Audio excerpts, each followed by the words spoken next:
Tuhan adalah gembalaku, takkan kekurangan aku. Shalom God's Lovers, bertemu kembali dalam program Words from Heaven. Seorang guru kelas 1 pernah memberi tugas berikut kepada semua muridnya. Setiap anak diminta berdiri di depan kelas dan menyampaikan pidato singkat tentang apa cita-cita saat dewasa nanti dan mengapa. Seperti yang sudah diduga, setiap anak maju ke depan.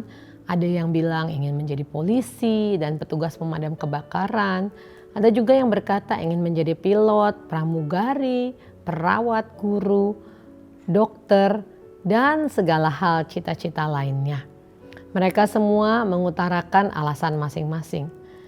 Namun ada seorang anak laki-laki yang berdiri dan berkata, "Aku ingin menjadi penjinak singa dan memiliki banyak singa yang ganas. Aku akan masuk ke dalam kandang, lalu mereka akan mengaum."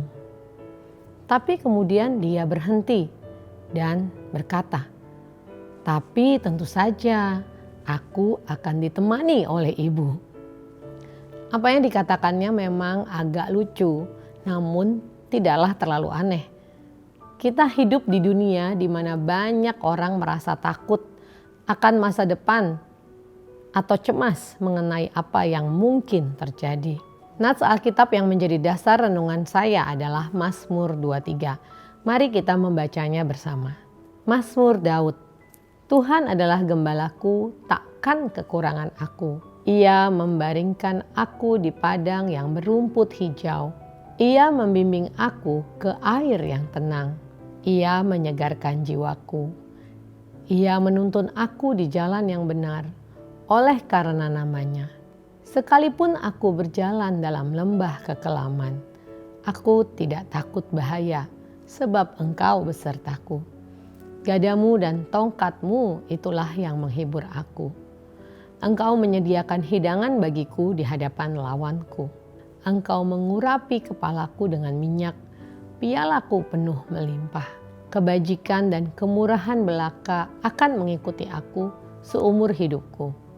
Dan aku akan diam dalam rumah Tuhan sepanjang masa. Keenam ayat singkat ini mengajarkan kita bahwa dengan kehadiran Allah dalam hidup kita, kita mampu menghadapi berbagai tekanan hidup yang datang menghampiri kita. Mazmur 23 mungkin merupakan bagian yang paling dikenal dalam seluruh Alkitab. Kata-kata di dalamnya terus memberikan kekuatan dan penghiburan bagi orang-orang percaya dimanapun mereka berada. Mungkin ada beberapa orang yang berpikir hal ini agak sentimental tentang domba-domba yang berburu lembut dan gembala dengan tongkat gembalanya. Mungkin ini terdengar seperti cerita pengantar tidur bagi Anda. Ini adalah Mazmur Daud, dan Daud tahu betul apa yang diperlukan untuk menjadi seorang gembala. Itulah pekerjaannya saat ia masih remaja. Pekerjaan itu berbahaya. Binatang buas sering menyerang domba-domba. Saat Daud menulis Mazmur ini, ia sudah menjadi raja Israel.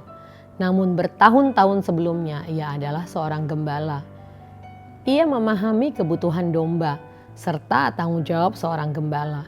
Saat beranjak dewasa, ia mampu memandang dengan mata rohani dan melihat bahwa umat itu ibarat domba, sedangkan Allah lebih menyerupai seorang gembala. Itulah sebabnya ia dapat berkata dalam ayat pertama, "Tuhan adalah gembalaku, aku tidak akan kekurangan." Dalam perjalanan iman Kristen, kita harus belajar dan masih terus belajar bahwa Tuhanlah yang pada akhirnya memegang kendali atas segala situasi dan segala sesuatu di dalam hidup kita. Ini adalah salah satu hal yang menjadi pergumulan bagi kita. Kita sering tidak selalu mudah untuk mempercayai Allah di tengah situasi sulit. Namun Rasul Paulus menempatkan hal ini dalam perspektif yang tepat saat ia menuliskan kata-kata di dalam Roma 8 ayat 28. Dan kita tahu bahwa dalam segala hal Allah bekerja demi kebaikan mereka yang mengasihinya. Hal ini mirip dengan pengalaman seorang anak kelas 1 SD yang ingin menjadi penjinak singa, namun hanya jika ibunya berada di dekatnya. Selama Kristus menyertai kita di dalam kandang singa kehidupan, kita mampu menghadapi singa-singa tersebut. Yesus, gembala surgawi kita, membimbing kita sebagaimana seorang gembala membimbing domba-dombanya. Di bawah penguasaan Kristus, kita dituntun melalui cara-cara yang halus maupun yang nyata. Tangannya yang tak terlihat akan memimpin kita di jalan yang harus kita tempuh, melewati pintu yang terbuka maupun tertutup, melalui situasi-situasi yang jelas yang menuntun kita untuk melangkah maju atau tidak, ataupun melalui penyakit atau rasa pedih kita. Hal-hal ini bisa menjadi tanda bagi kita untuk melambat sejenak, mengevaluasi kembali prioritas kita, atau mengubah arah hidup kita. Ketika Daud mengatakan bahwa Tuhan akan membimbing kita ke air yang tenang, itu adalah cara lain untuk mengatakan bahwa Dia akan melindungi kita dari hal-hal yang tak sanggup kita hadapi atau membantu kita menghadapinya saat kita tidak memahaminya. Ketika kita menyerahkan hidup kepada Tuhan dan hidup menurut jalan-jalannya, hidup kita akan memiliki tujuan dan makna.